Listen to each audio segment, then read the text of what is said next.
Donc, je disais que je voudrais commencer donc par la présentation de l'association.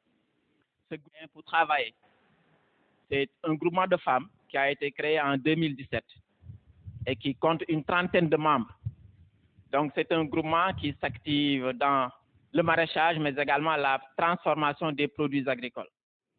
kenn ku ci nekk sa tur ak sa sant di wax bismillah sunu gan gi jógee France ñu ngi koy nuyu muy Awa ànd ak borom këram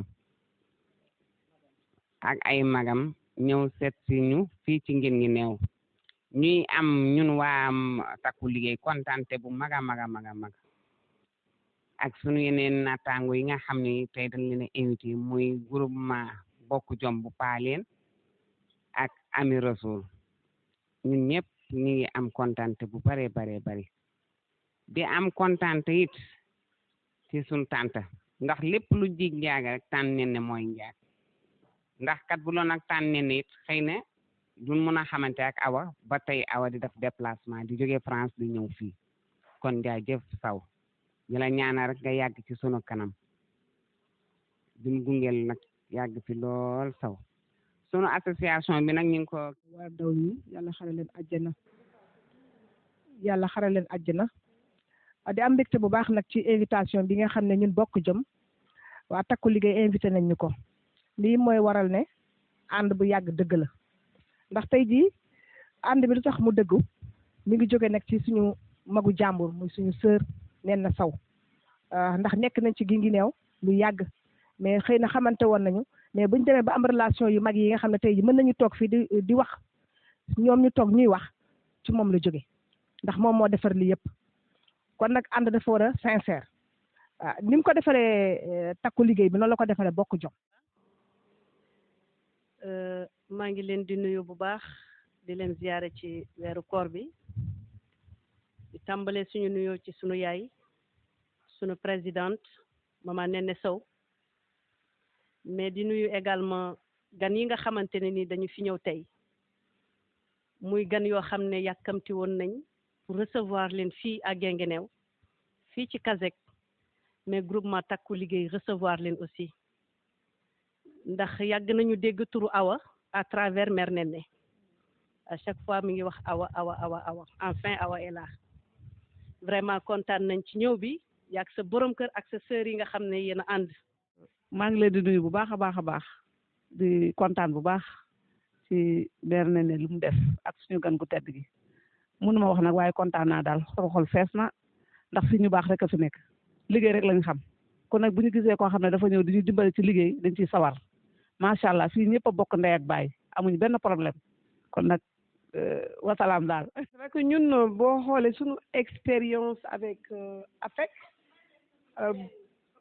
on les a connus en 2016 bu ñu ñëwee fi vacances et c'est vrai que aussitôt on n'a pas hésité comme dit Néné on n'a pas hésité on a tout de suite acheté une bonne partie de leurs produits ñu yóbbu ko mais boo yóbbu comme dit Néné mënoo yóbbu lu bari mais quand même bu bariwul comme je dis ça permet toujours de faire connaître ces produits sur place donc mën nañu commencer par ça en attendant de trouver d'autres moyens pour pouvoir mieux élargir vraiment voilà la connaissance du produit mais man je pense que comment dirais-je nu ñu koy waxeeti après ñun bi ñu jëndee ñu dem ñu jaay dañ leen jëndal lu bari ñu dem ñu jaay après ñu yónneewaat après là c'était les GP on a pris des GP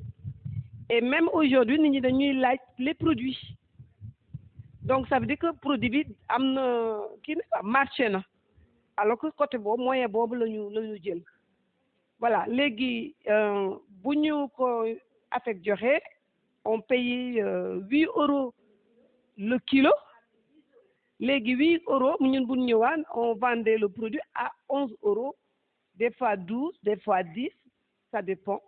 Donc que ce soit 2 € de plus ou que ce soit 3 € de plus ou 4, si tu rassembles xaalis la voilà noonu la ñu doon def donc on pourra dans un premier temps commencer bien sûr L'objectif, c'est de pouvoir importer le produit partout.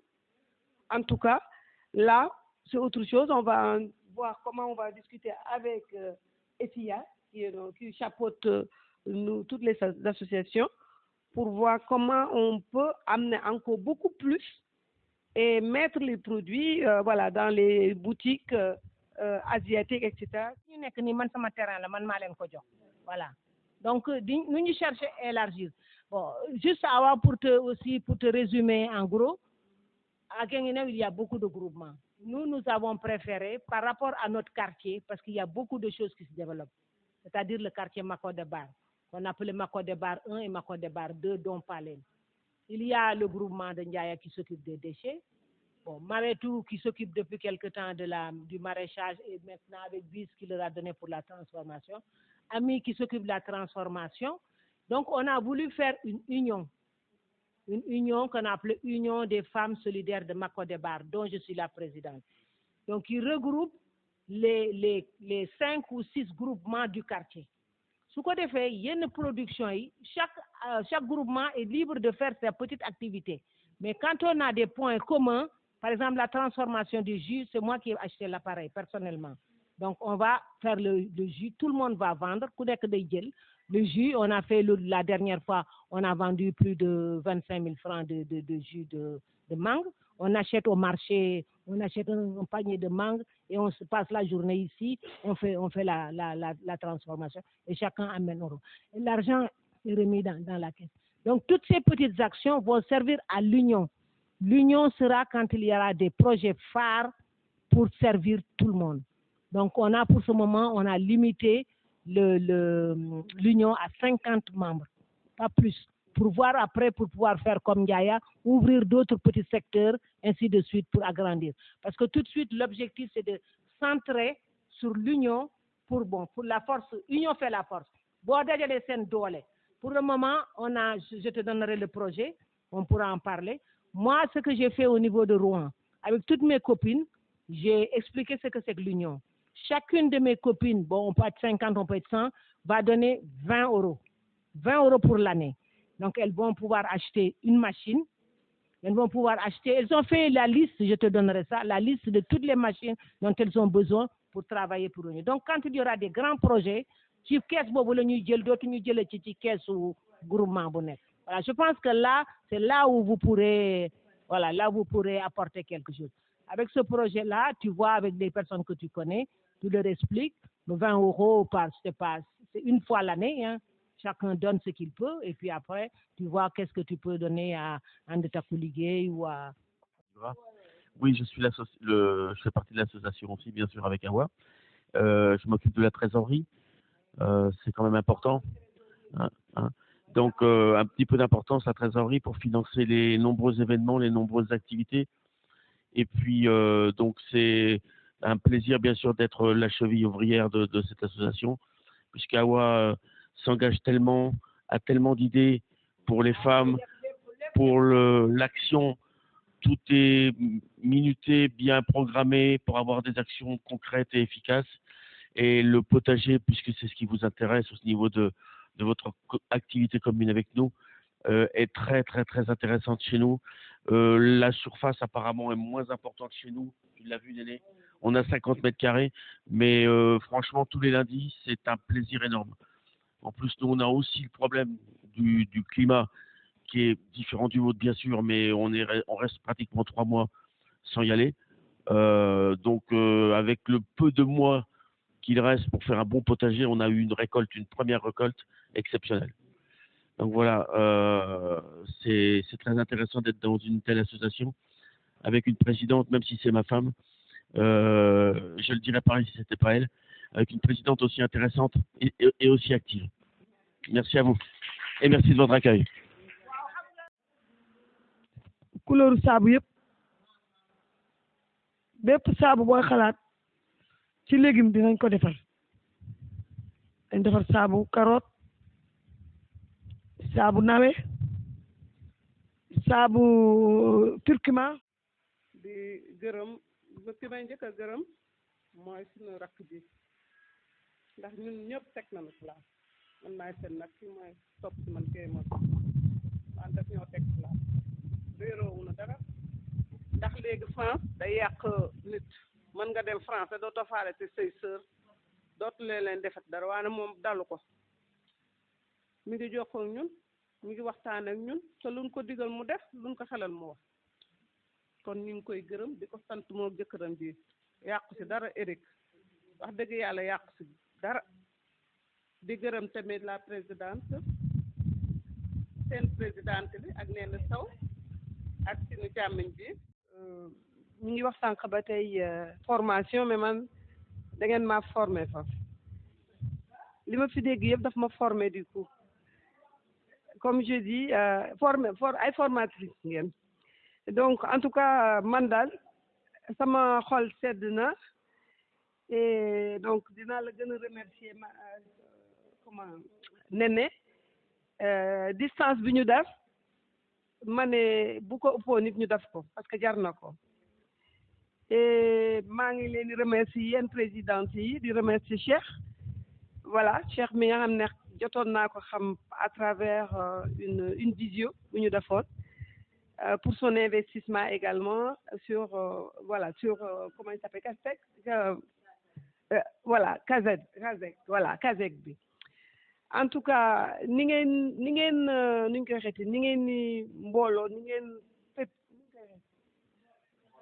ngeen mbooloo mais ni ngeen jàppante na ngeen ko continuer vraiment man nous sommes arrivés au bout de cette activité de rencontre qui a permis des échanges fort fructueux. Et je ne doute pas que les différentes associations ici présentes se connaissent mieux. Et nous sommes sûrs que de retour en Europe, nos amis qui accompagnent aujourd'hui Aoba et son époux ne manqueront pas de faire le bilan de leur visite à Guinguinéo.